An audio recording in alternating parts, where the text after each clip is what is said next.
सबसे पहले आपको भाई साहब ने सारा विषय बताया है और ध्यान से हम दें लक्ष्मणगढ़ क्यों चुना गया है। ये एक सर्जिकल स्ट्राइक है, ये सर्जिकल स्ट्राइक है। सफल होगी तो ताकत दिखेगी, सफल नहीं होगी तो कमजोरी दिखेगी। आपने देखा होगा लोग हाथ से ईंट तोड़ते हैं, टाइल तोड़ते हैं, इसका एक नियम होता है, इतनी ताकत से मारिए एक बार में ईंट टूट जाए, क्योंकि अगर ईंट नहीं टूटेगी तो आपका हाथ टूटेगा। इसलिए ईंट को अगर तोड़ना है पूरी ताकत लगाने की जरूरत है। कितना अहंकार है आपके प्रदेशाध्यक्ष जी का और आपके इनका।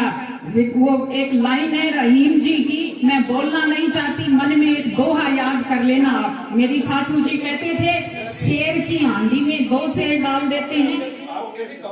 कांग्रेस के हैं तो लक्ष्मणगढ़ के। मेरी सासू जी कहते थे एक बात कि शेर की हांडी में 2 शेर डल जाता है तो समाता नहीं है। वही बात हो रही है। कितना अहंकार है। मैं आपको एक उदाहरण देती हूँ भाई साहब। कोरोना में 1 करोड़ का चंदा किया गया कि हॉस्पिटल में ऑक्सीजन प्लांट बनेगा, और जब पूरा हुआ उसका शिलान्यास पलसाना में किया गया। पलसाना में किया, मैंने उसका विरोध किया कि पलसाना में आप क्यों बना रहे हैं, सिलेंडर की जरूरत तो हॉस्पिटल में रहेगी। खिल्ली उड़ाई मेरी। वो पलसाना में 1 करोड़ का प्लांट आज बंद पड़ा हुआ है, हॉस्पिटल में तो अलग से प्लांट बन गया। अगर बीमारी भगवान ना करे कभी आएगी भी तो सिलेंडर की और ऑक्सीजन की तो हॉस्पिटल से पूर्ति हो जाएगी। वो मशीनें जंग खा रही हैं। वो 1 करोड़ का प्लांट पलसाना में है, और उस वक्त जब मीडिया ने पूछा कि कांग्रेस बीजेपी जिलाध्यक्ष विरोध कर रही हैं तो बड़े हंसे कि वो समझती नहीं है।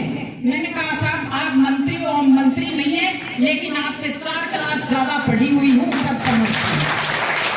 कैसा हमारे साथ कैसा व्यवहार किया प्रधान के चुनाव में। माननीय सांसद जी और हम 1 घंटा सवा घंटा कलेक्टर के सामने बैठे रहे। 8 फोन आए, कलेक्टर साहब हर 3 मिनट से उठते, फोन लेकर अंदर भागते, फिर आते अंदर भागते।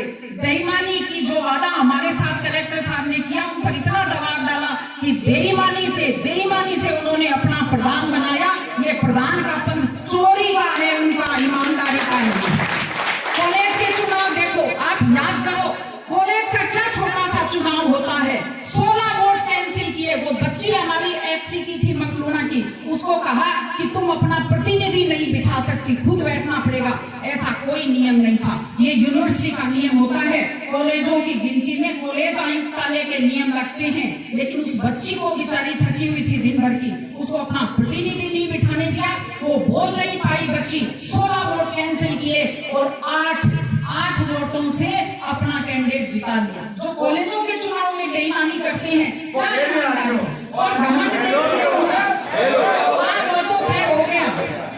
फैल तो ये भी होंगे कौन से पास होंगे इस बार।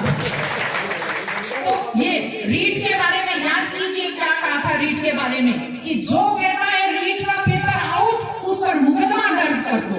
भास्कर ने कहा रीट का पेपर आउट, पत्रिका ने कहा, सारे देश ने कहा रीट का पेपर आउट। किस पर मुकदमा दर्ज कर दो। एक उदाहरण आपको बताती हूँ, जगह का नाम ले लूंगी। भाई साहब एक महिला थी उदयपुर से, बेचारी इतने दूर गांव से यहाँ ट्रांसफर करवा के आ गया। हमने जब रीट का पेपर आउट होने के खिलाफ लक्ष्मणगढ़ में जुलूस निकाला, उसके ससुर जी हमारे जुलूस में आ गए। उसका नाम लेकर कहा कि जहां से ट्रांसफर करवा के आई है वापस इसका वहां ट्रांसफर करवाओ, और वापस वहीं उदयपुर के पास एक गांव में उस महिला का ट्रांसफर करवाया। इतना भी बदला कोई लेता है क्या? हम इतनी संख्या में इकट्ठे होने चाहिए कि हम चुनौती देकर के कह सकें कि गोविंद जी बड़ा शौक है आपको मुकदमे दर्ज करवाने का, बड़ा शौक है आपको ट्रांसफर करवाने का।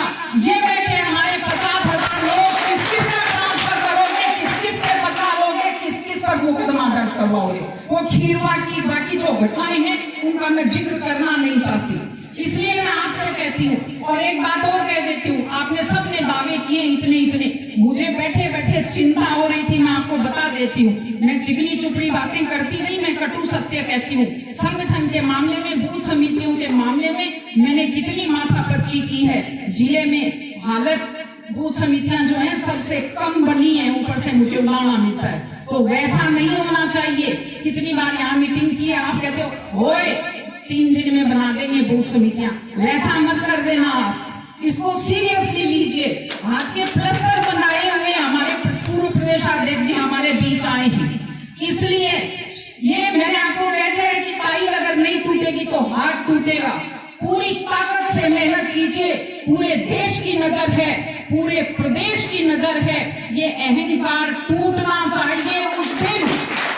और जब इनकी उल्टी गिनती दिख जाएगी कि शुरू हो गई है, तो जो इनके चमचे घमंड दिखाते फिरते हैं उनका भी उत्साह कम हो जाएगा। और ये जो अफसर अपनी बात सुनते हैं ना, सुनते नहीं है बिल्कुल भी, गोली देते रहते हैं, उन अफसरों के भी हौसले कमजोर हो जाएंगे, अपनी बात सुनना शुरू कर देंगे। अपन जाएंगे तो कुर्सी पर खड़ा होना शुरू करेंगे, झुककर नमस्कार करना शुरू कर देंगे। बहुत जरूरी है, ये एक साधारण रैली नहीं है। मैं आपसे कहती हूँ, ये जो 4 साल का कुशासन है उसके अंत करने का शंखनाद है। इसलिए आपसे बहुत विनम्र शब्दों में विनती है, 2 दिन 3 दिन 17 तारीख की शाम तक इसी लक्ष्य के लिए 1-1 मिनट दीजिए, 1-1 दरवाजे पर दस्तक दीजिए, 1-1 व्यक्ति को जोड़िए।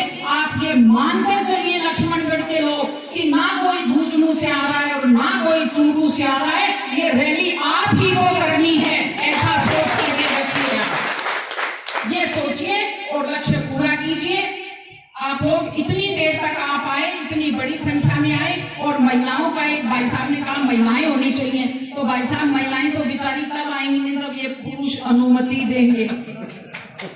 मैं यहाँ 8 बजे तक बैठी हूँ या ये बहनें बैठी हैं, तो हमारे पति ने अनुमति दी है तब बैठे हैं हम लोग। इसलिए आप सबसे निवेदन है, आप जो 8 लाइए, बिल्कुल लाइए। ऐसे वहाँ प्रतिनिधि पहुंच जाए, सरपंच प्रतिनिधि, पंचायत समिति सदस्य प्रतिनिधि। यहाँ सब आज मैं देख रही हूँ कौन कौन प्रतिनिधि बैठे हुए हैं, अब तो ठीक है, लेकिन मीटिंग में आप जरूर महिला शक्ति थोड़ी आनी चाहिए।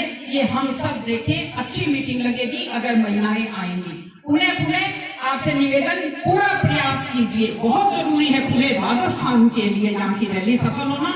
बहुत बहुत धन्यवाद, नमस्कार। बहुत बहुत धन्यवाद।